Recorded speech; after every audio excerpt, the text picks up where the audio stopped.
Here's exactly how I make a 2-layer wreath made out of mesh, ribbon, and a beautiful gold centerpiece. Let's get to it. First, we want to start with the 16-inch work wreath base. This wreath base comes with the ties already attached so you can get directly to attaching your mesh. There are 18 ties altogether. You'll want to apply your first layer of mesh onto the wreath base using the bubble method. Each bubble is 10 inches. Pinch the mesh at the 10-inch mark and tie in the ties.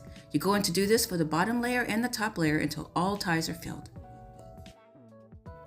Next, you're going to apply 2 more mesh colors, one cut into 20-inch strips and the other into 15-inch strips. You want to cut 18 inches for both, or 18 pieces for both.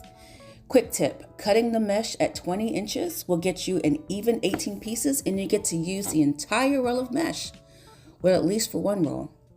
You're going to use the Ruffle method for the 20-inch strips and the tube method for the 15-inch strips. You can find those methods in one of my other tutorials. Apply each ruffle and tube together on each tie. You're going to fill all 18 ties until complete. I gotta get this in. Hi YouTubers, and a big love shout out to my subscribers. No worries, my mesh ribbon and lengths are in my description below. Real quick too, I gotta get this in. This wreath is a custom for a dear friend of mine. Her name is Chiquita.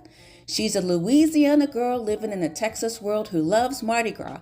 Yes, Chiquita, love her.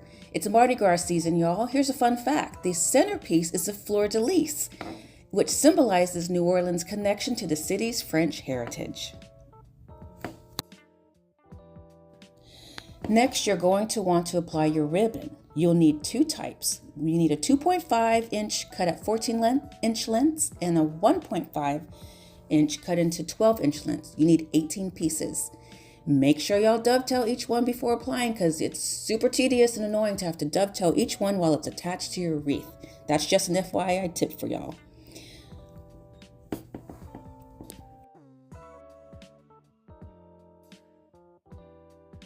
Y'all, I haven't made this wreath type in a while. My friend wanted it just like she saw it in my Etsy shop, and it was no problem to replicate it. Alright, so as you're applying the ribbon, you're going to place the 12-inch ribbon strip on top of the 14-inch ribbon strip, bend them at the center and pinch together at the center and attach it to the tie. Just don't untie the tie, just apply it right on top of the tie and twist from there. Do this all the way around. Make sure you bend the ribbon into a U shape before you apply it so it folds outward when you apply it to the tie. All right, now that we have all the ribbons in place, it's now time to add our centerpiece.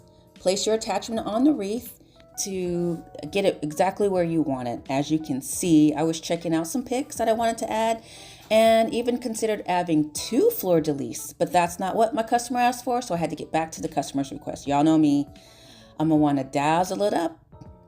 All right, so to apply this centerpiece, we want to glue some zip tie mounts to the back of the centerpiece.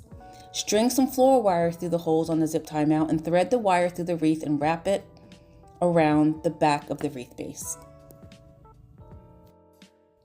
Y'all, I think it's so cool that I was able to find this black and gold fleur-de-lis ribbon. It matches my centerpiece perfectly.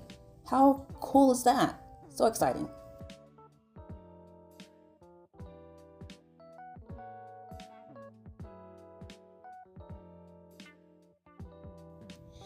Now, another thing I could have done, I could have actually glued this centerpiece onto the mesh. And we all know that in my other tutorials that your mesh is really your platform. So because this centerpiece is so light, I could have glued it. So you could do it either way, depending on the weight of your centerpiece. So as you can see, I'm tying it and fastening it, securing it onto the back of the wreath base.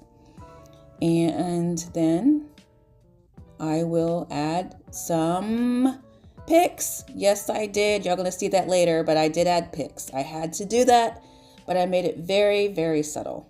All right, tell me what y'all think.